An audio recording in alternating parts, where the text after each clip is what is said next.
Привіт! Думав довго, як розпочати цю розмову, бо мені, щиро кажучи, наболіло за багато років. Кажуть, коли тобі щось наболіло, то мовчи. Візьми це в себе і тихо, мовчи. Кожна людина щось собі носить. А от я більше не хочу цього носити. І хотів би поговорити про християнські цінності. Здавалося б, канал про фотографію, раптом про християнські цінності. Ну, до чого тут Біблія, до фото чи відеокамери. Зв'язок є прямий і дуже великий. Ви знаєте, я вже багато років викладаю фотографію. Навчив, через мої руки пройшли сотні учнів. Діти, дорослі. Серед них є досить успішні.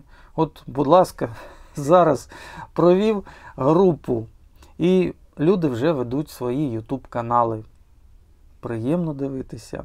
Заходжу, як до друзів, як до знайомих, як в гості до своїх. І спілкуємося. Що так, що не так. Тихо радію успіхам. Прекрасно.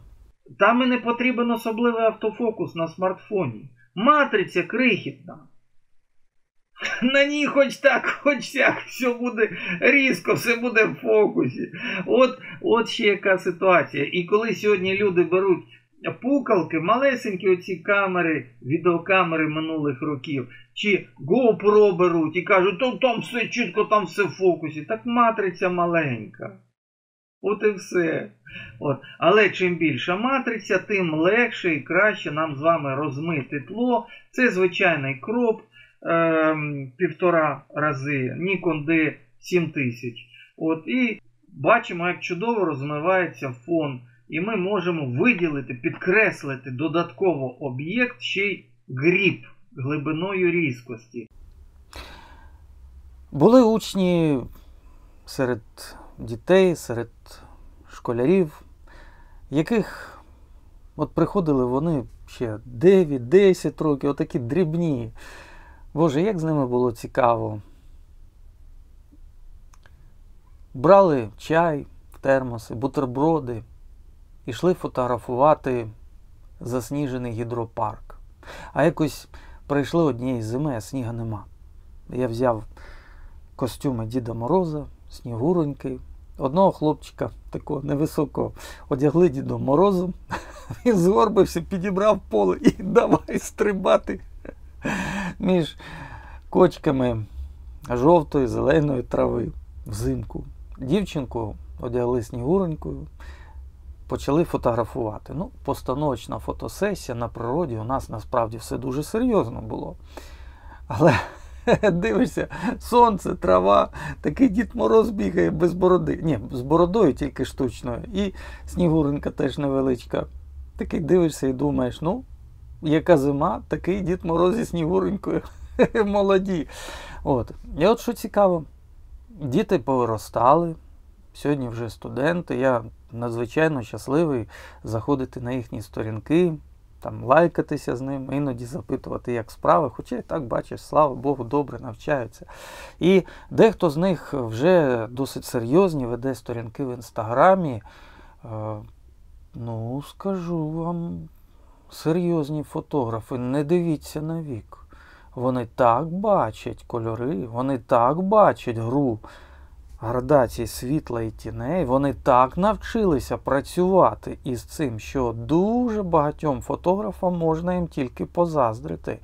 Позаздрити і злякатися, бо я не наздожену. Я не наздожену своїх учнів. І мені це надзвичайно приємно.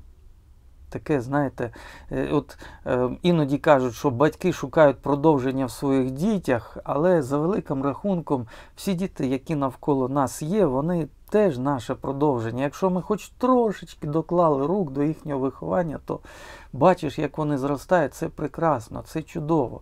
Дехто з учнів вступили на факультети профільні.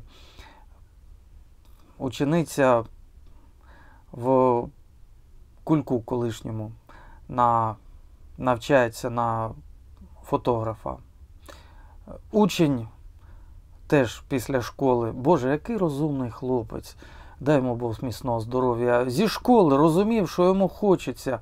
На жаль, батька немає. Назбирає копійок, на ті копійки купить якусь стару хламину камеру і фільмує нею, фотографує нею. Візьме таку маленьку убиту, 70 з лишком тисяч пробігу, беззеркалочку, Соньку, там любительську найпростішу, і відчайдушно йде і фотографує весілля з кітовим об'єктивом і мануальним полтосом, без спалаху. Сергію Михайловичу, як? Ну, кажу, судячи з твого обладнання, хіба що отак. Я не пішов би, він пішов. Молоді, щасливі, він задоволений. Гонорар менший, ніж у фотографів, які приходять з кращим обладнанням, але сміливість, відчайдушність, бажання досвіду, уміння вести діалог. Балакає з людьми. Люди люблять, щоб з ними балакали. Клієнти люблять, їм подобається. Балакає, усміхається, приязний. Боже, прекрасний хлопець. Тут даємо Бог міцного здоров'я і гарного шляху у професії. І от він вступив Карпенко-Карого на бюджет. На бюджет. Оператор відеозйомки. Пише: Сергію Михайловичу, хочу повідомити таку новину. Приємно, друже, приємно. Я дуже радий вами. Дай Бог, щоб все складалося добре. Дай Бог. Хотів же ж про Біблію. Про біблійські цінності. Біблійні цінності, біблійські цінності. Ви знаєте, з цим все надзвичайно серйозно. Здається, чайник кипить. Хвилиночку. Так от, викладати – це надзвичайно важливо. Викладати, вчителювати і дорослим, і дітям. Маю звання відмінника освіти України, не просто так. Свого часу працював на Українському радіо, Державна національна радіокомпанія України, де створював передачі для дітей та юнацтва. І ви знаєте, оцей процес спілкування з учнівською молоддю мені колись надзвичайно сподобався. І я цим процесом захопився, мабуть, на все життя. І певний період викладав в позашкільних навчальних закладах, навчав дітей. І коли переходив з одного закладу, то діти за мною до наступного закладу перебігали в інший район. І це надзвичайно приємно. Приходять до тебе у вихідні і навчаються, разом проводимо час. І ви знаєте, я старався. Отримуєш відпускні. І думаєш, до тебе прийдуть діти. Значить, ти маєш принести їм фотоапарат, а краще 2, і пару відеокамер. Тому ж, коли до тебе приходить 5, 6, 10 дітей, то не можна так, щоб один працював, а 9 стояли. Хай більше їх буде зайнято одночасно. Так процес піде кращий. Всі займуться ділом. Одна камера, звичайно, може бути більш дорогою, друга дешевшою. Добре. На дорожчій дитина відпрацює одне, а на дешевшій вона відпрацює рухи з камерою, стабілізацією, попрацює, подивиться, як працює зум. А та, що дорожча, там, наприклад, ви вже можете і мікрофончика туди зовнішнього вивести, інтерв'ю на неї можна взяти. І матричка там більше цікавіше. І спробувати дитячу документалочку якусь можна зафільмувати.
Це я все про позитивне, про хороше, про гарне, бо я людина не релігійна, але бачите, яка ситуація. Та ж сама Біблія, я її не вважаю релігійною книгою.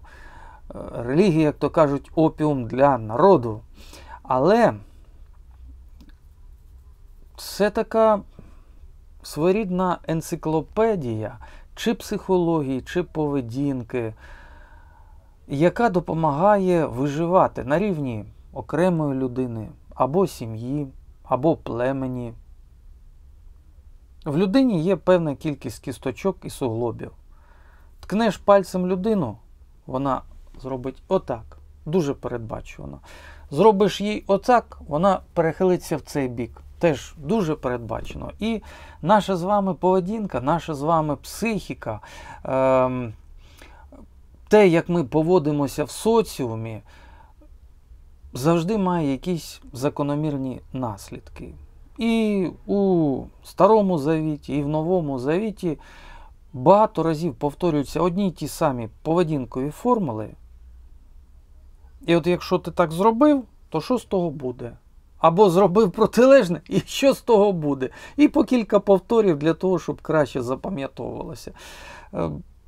Я б сказав, що це своєрідна інструкція життя. Наприклад, там є інструкції, цитую, як малому народу перемагати, завжди перемагати більші і багатші і сильніші народи, котрі навколо. Ну, це ж цікава інструкція, правда? Я, наприклад, знаю одну імперію, де сповідувалися, вивчалися принаймні оці принципи. І доки в ній оці принципи вивчалися, імперія зростала, ширилася, множилася територіями, приростала людьми, не з доброї волі, але приростала людьми. А коли в цій імперії припинили вивчати такі принципи, як виживати і миритися на рівні сім'ї, на рівні племені з сусідами, не вкради, не забажай чужого віслюка або жінку. Як жити разом? Коли там припинили сповідувати ці принципи, там вона почала руйнуватися. Від імперії почали відділятися території, розпочалися війни, вона весь час в цих війнах щось втрачала і так далі. Ну, такі історії, я впевнений, ви можете спостерігти і не з моєї розповіді. Да. І от там сказано буквально, що от як ти до людей, так і люди до тебе. Хочеш, щоб люди до тебе по-доброму, і ти відповідно. Тому старайся, будь ласка. І от набереш цих камер в рюкзак, як ніндзя-черепашка, покладеш туди ноутбука, приходиш до одних дітей, до учнів, і вони раді. Вони чекають такої зустрічі, як свята. Ти, звичайно, тягнеш до них і штативи, потім і слайдер, і ще щось, аби тільки постаралися, аби спробували, аби змогли. Приходиш до інших, в інший навчальний заклад, наприклад, до школи.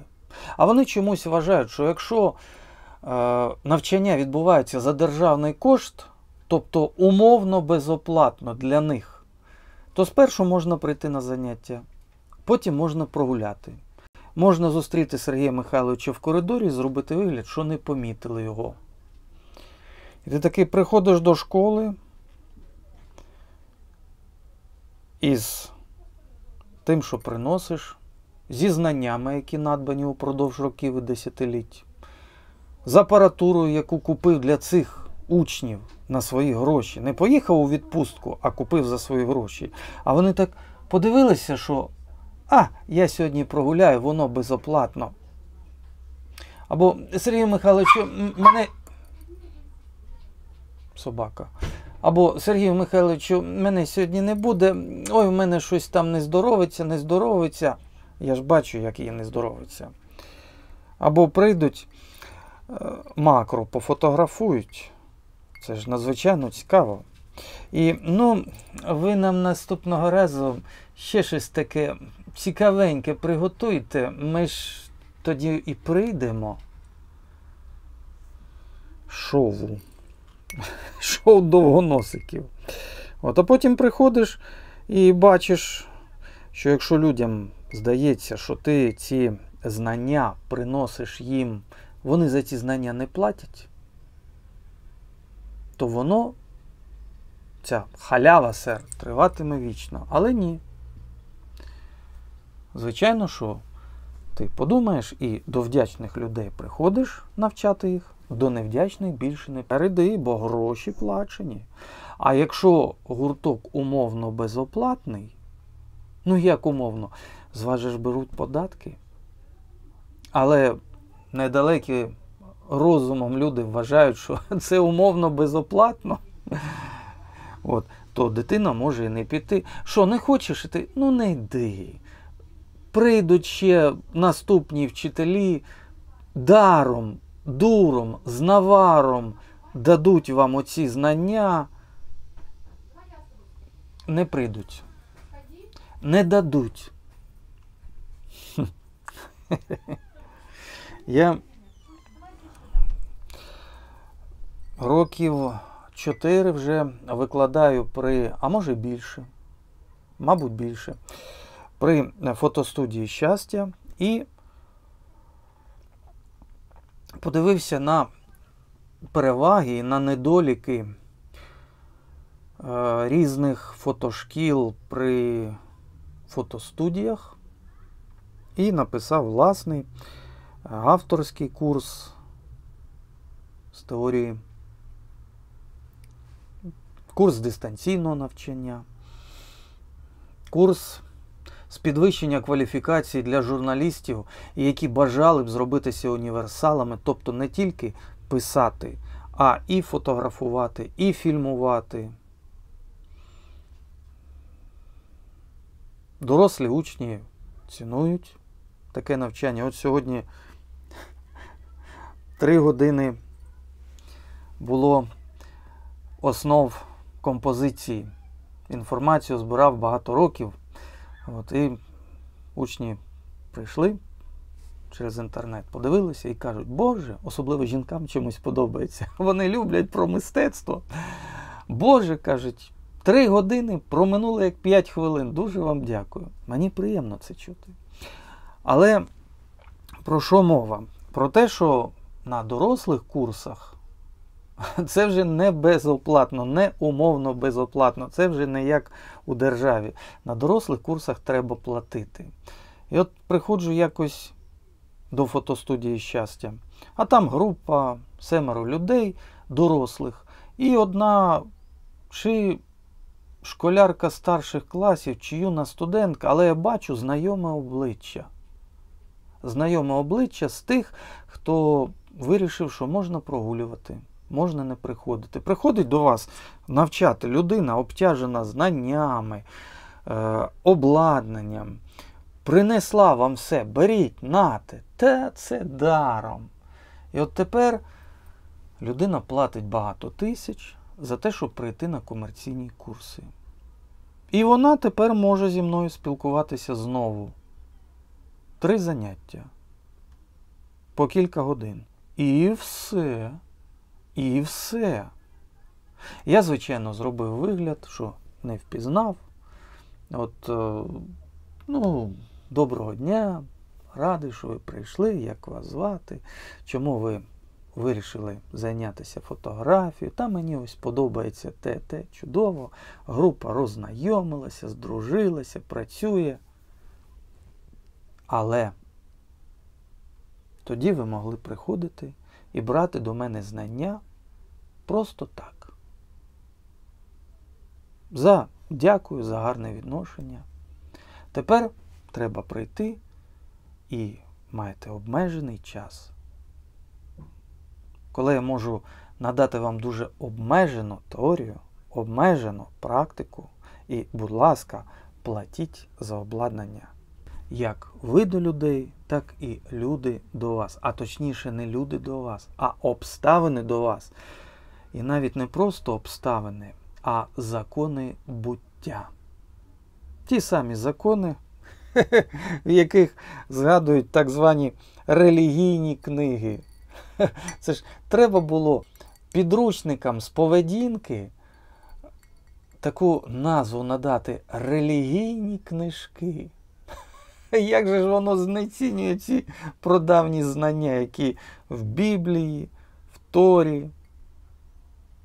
Он, будь ласка, мусульманський світ зростає, зміцнюється, підіймається. В кожній родині багато дітей.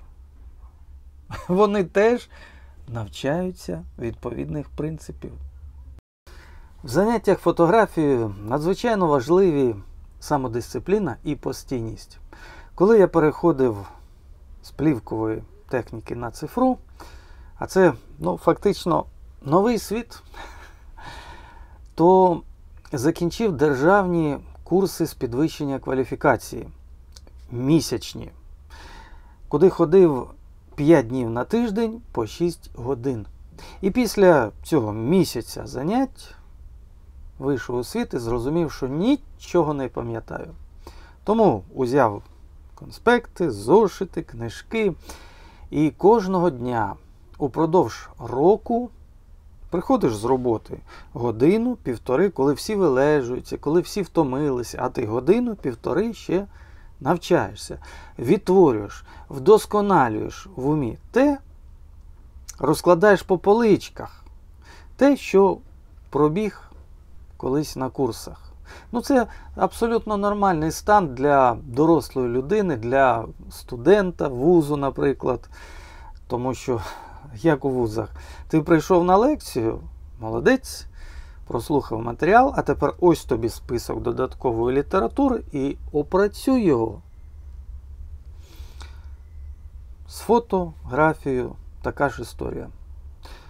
І от коли минув рік, потім півтора, таких занять, коли приходиш з роботи і сидиш оту годину, півтори, шукаєш приклади, то раптом я відчув величезну прірву між мною і тими, хто закінчував ці курси зі мною разом. Тобто постійні заняття дали результат.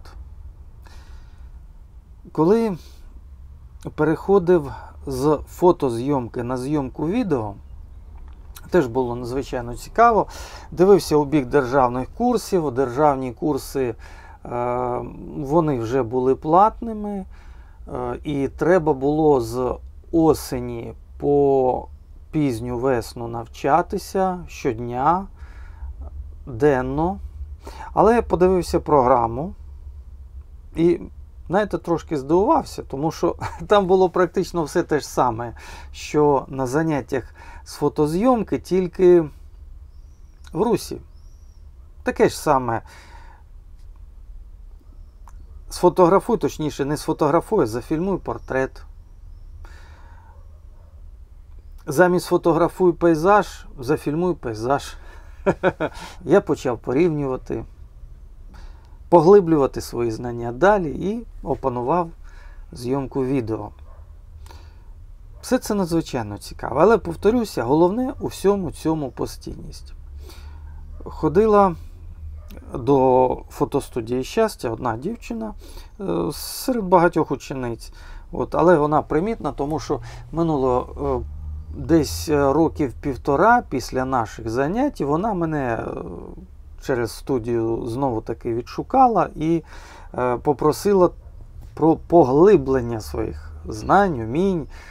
Ми з нею досить довго і приємно спілкувалися про сучасні світлові прилади, наприклад. І людина теж йшла потрошку.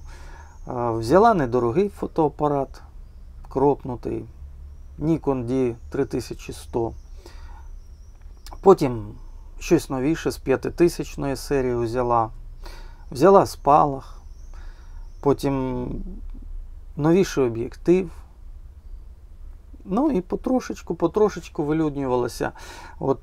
Спершу фотографувала якісь сімейні портрети. Потім звернулася до неї знайома, а сфотографуй весілля. Дівчина хвилювалася, звичайно, але поїхала, пофотографувала, щаслива, молодець, зростає дитина, дуже приємно. Або хочу передати привіт Олені,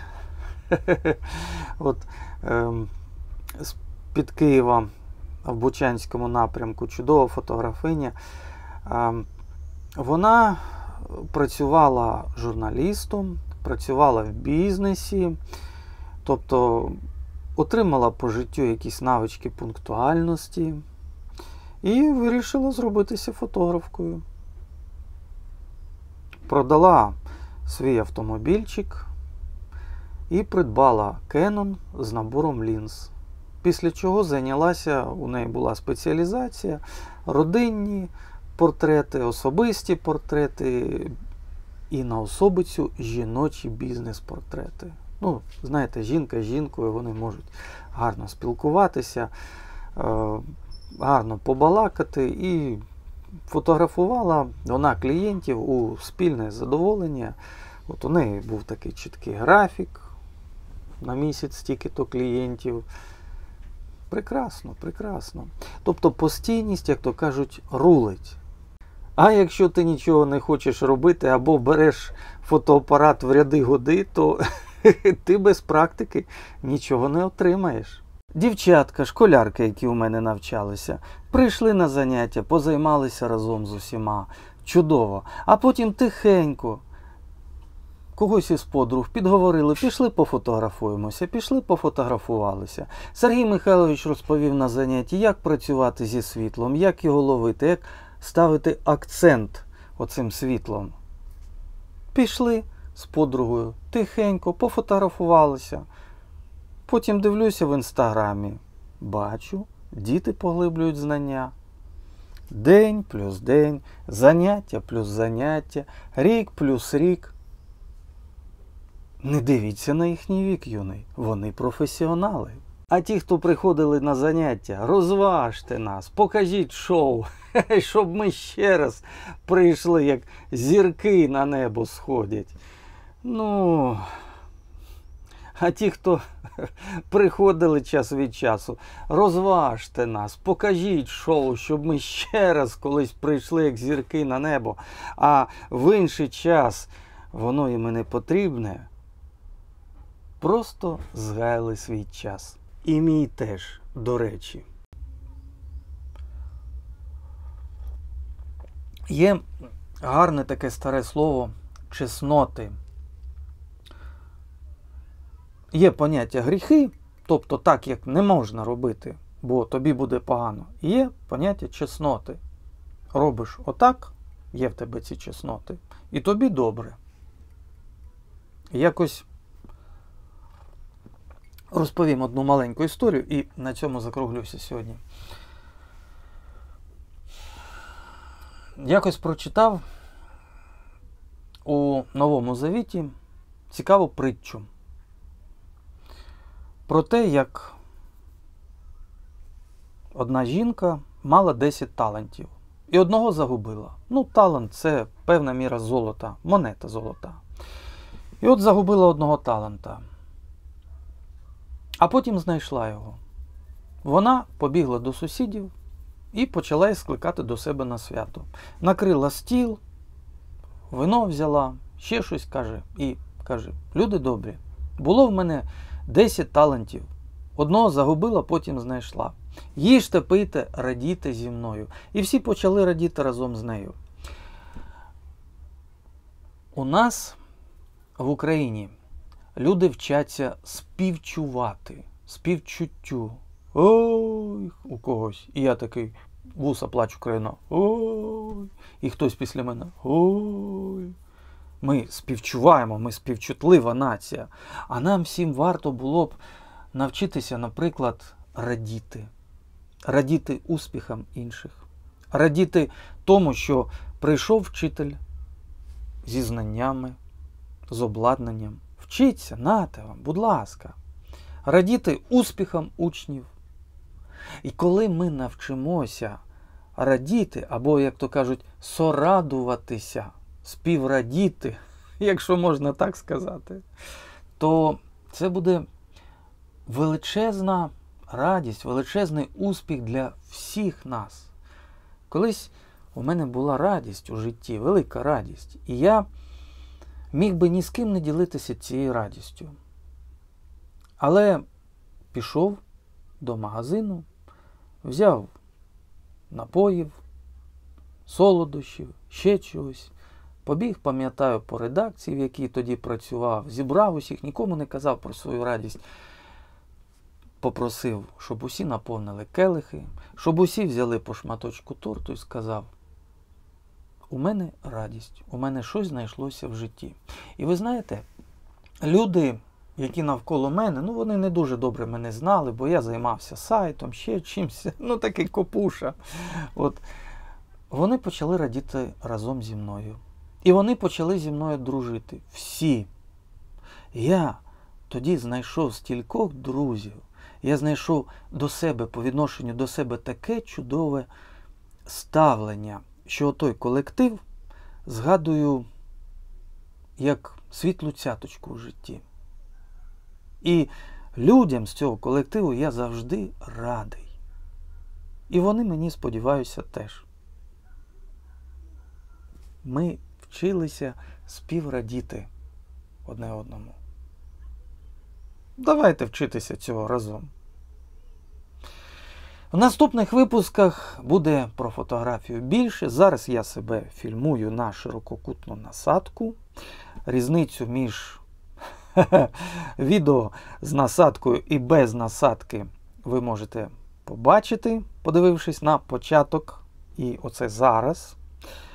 Так от, наступне відео буде про таку ширококутну насадку, і чому я обов'язково пораджу її кожному з тих, хто займається фото, справою та відеозйомкою. Розберемо ці польоти. І один з наших глядачів цього каналу, надіслав мені неймовірно смачний подарунок. Покажу його вам і давайте радіти одне за одного.